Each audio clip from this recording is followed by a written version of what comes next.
Hello student. इस video के अंदर हम एक्सरसाइज 1.2 का जो क्वेश्चन नंबर 2 था, जो मैंने आपको होमवर्क में दिया था, उसको हम डिस्कस कर लेते हैं। Check the injectivity. इंजेक्टिविटी का मतलब क्या होता है? One one. और सर्जेक्टिविटी का मतलब क्या होता है? On to. राइट, तो हमें चेक करना है। ध्यान से देखना, बहुत ही अच्छे क्वेश्चन है। फंक्शन को समझने के लिए आपको ये बहुत समझना जरूरी है। ध्यान से देखो, यहाँ पर आपको जेड टू जेड दिया हुआ है। अच्छा, पहला क्वेश्चन किया था वो क्या था? एन टू एन, यानी natural number two natural number.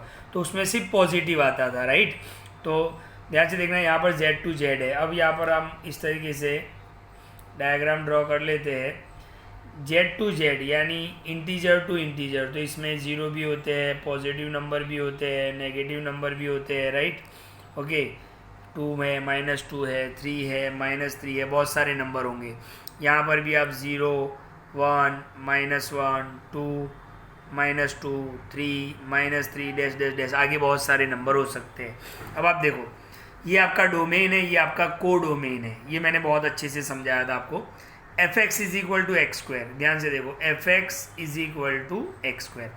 सबसे पहले मैं 1 रखता हूँ, चलो 0 रख लेते हैं। तो f0, तो 0 स्क्वायर क्या होगा? 0, यानी 0 का मैपिंग 0 के साथ हो जाएगा। फिर हम 1 रख लेते हैं, तो एक्स स्क्वायर यानी 1 स्क्वायर, तो कितना हो जाएगा? 1, यानी 1 का आंसर, 1 का मैपिंग 1 के साथ। अगर मैं -1 रखूँ तो -1 का स्क्वायर कितना होगा? 1 होगा। तो यहाँ पर आप ध्यान से देखो, हर डोमेन की एक ही इमेज नहीं है, यहाँ पर 2 डोमेन की एक इमेज है। यानी ये तो मैनी वन फंक्शन हुआ, 1 1 तो होगा नहीं, क्योंकि 1 1 होने के लिए क्या होना चाहिए? Every domain has single image. यहाँ पे तो 1 की इमेज भी 1 है और -1 की इमेज भी 1 है। तो हम यहाँ पर लिख सकते हैं कि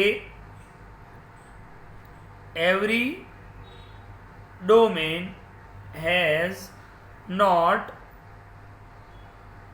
unique image, so it is not injective. Okay, ये 1 1 नहीं है। इंजेक्टिव का मतलब क्या होता है? 1 1। अच्छा, ये 1 1 तो हो गया। अब ऑन टू के लिए क्या होता है? ध्यान से देखो, अगर आप यहाँ पे 2 रखते हो तो 2 का स्क्वायर कितना आएगा? 4। ओके, जो आगे मैंने नहीं लिखा, चलो 4 ले लेते हैं। यहाँ पे 2 का स्क्वायर कितना आएगा? 4। -2 रखेंगे तो भी 4 आएगा। अब ऑन टू के लिए हमने क्या देखा था कि कोडोमेन जो है वो रेंज के बराबर होना चाहिए। तो कोडोमेन तो क्या है? यहाँ पर मैं लिख रहा हूँ, देखो, कोडोमेन तो क्या होगा? पूरा z होगा, क्योंकि इंटीजर पूरा सेट कोडोमेन। लेकिन रेंज क्या होगी?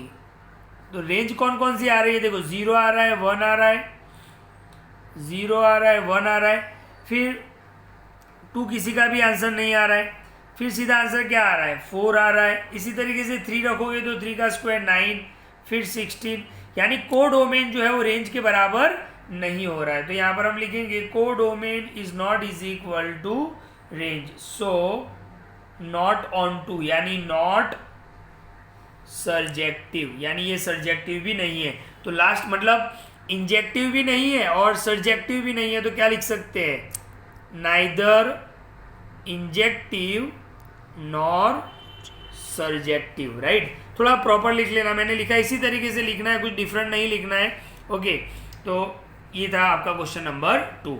ओके, क्वेश्चन नंबर 3, ध्यान से देखो, यहाँ पर real number to real number है।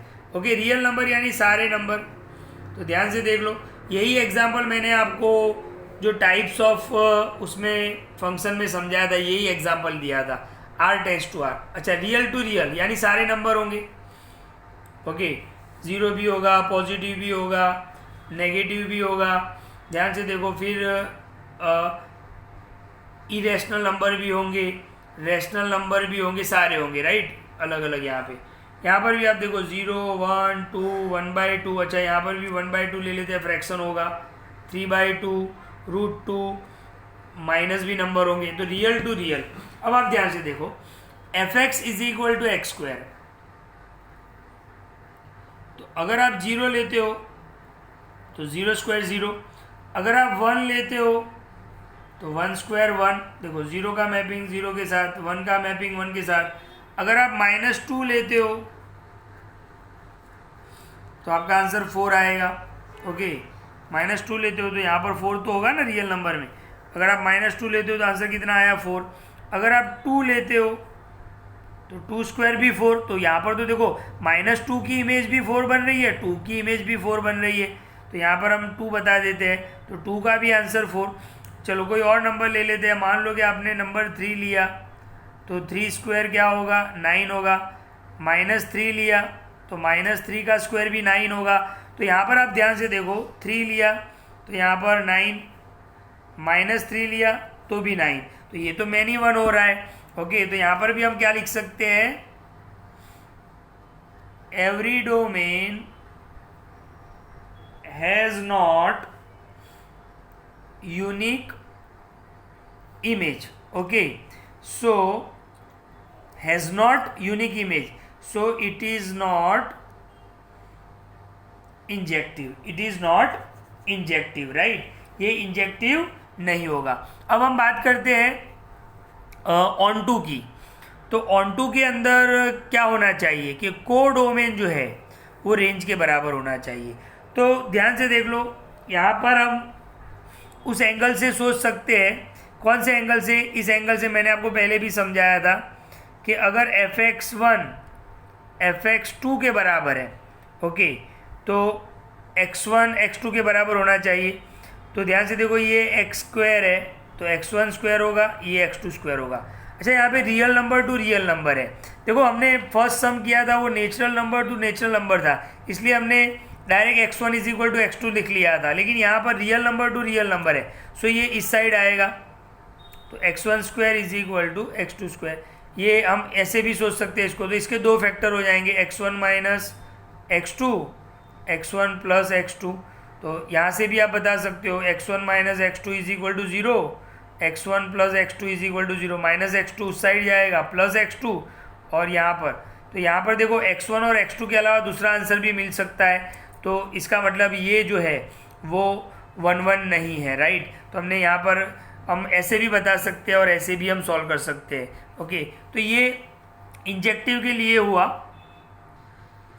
तो यहाँ पर हमने देख लिया कि ये इंजेक्टिव नहीं है, क्योंकि यहाँ पर 1 1 होने के लिए सिर्फ क्या होना चाहिए, x1 is equal to x2। Okay, तो ये तो मैंने आपको टाइप्स ऑफ फंक्शन में भी बताया था, तो इस तरीके से भी आप प्रूव करके बता सकते हो और इस तरीके से भी बता सकते हो। अब हम बात करते हैं ऑनटू की। तो ऑनटू में क्या होना चाहिए कि पूरा कोडोमेन जो है वो रेंज के बराबर होना चाहिए। चलो 2 आंसर आएगा तो डेफिनेटली आएगा, क्योंकि आप √2 रखोगे तो √2 का स्क्वायर 2 हो जाएगा। ओके, 3 आंसर आएगा तो डेफिनेटली आएगा। अब यहाँ पर √3 रखोगे तो √3 देखो स्क्वायर है। ओके, तो कौन से आंसर में नहीं आएंगे, तो नेगेटिव नंबर के आंसर कभी भी नहीं आएंगे, क्योंकि यहाँ पे क्या है x स्क्वायर है। देखो -2 आंसर कभी भी नहीं आएगा, -4 कभी भी नहीं आएगा, -8 कभी भी नहीं आएगा, यानी ये जो नेगेटिव नंबर है वो रह जाएंगे। तो कोडोमेन जो है वो रेंज के बराबर नहीं होगा। तो यहाँ पर हम लिख सकते हैं कोडोमेन क्या होगा, आपका पूरा रियल नंबर होगा, लेकिन आपकी रेंज क्या होगी, तो रेंज के अंदर रियल नंबर तो आएंगे, कौन से नहीं आएंगे, नेगेटिव नंबर। ओके, कौन से नंबर नहीं आएंगे, नेगेटिव नंबर नहीं आएंगे। इस तरीके से लिखने की जरूरत नहीं है, तो मैं बता रहा हूँ आपको। इसका मतलब क्या होता है, रियल नंबर लेकिन नेगेटिव नहीं। ओके, तो इसका मतलब ये हुआ कि आप लिख सकते हो कि codomain is not is equal to range. अभी भी आप देख लो, देखो यहाँ पर x स्क्वायर है, स्क्वायर है मतलब यहाँ पे कभी भी नेगेटिव आंसर, यानी यहाँ से किसी का भी मैपिंग नेगेटिव नंबर के साथ नहीं होगा, तो इसका मतलब ये ऑनटू भी नहीं है। तो आप क्या लिख सकते हो, neither injective nor surjective. Okay, तो यहाँ पर हमने इस वीडियो के अंदर पार्ट क्वेश्चन नंबर 2 और क्वेश्चन नंबर 3 को डिस्कस किया। आगे के वीडियो के अंदर बाकी के देखेंगे।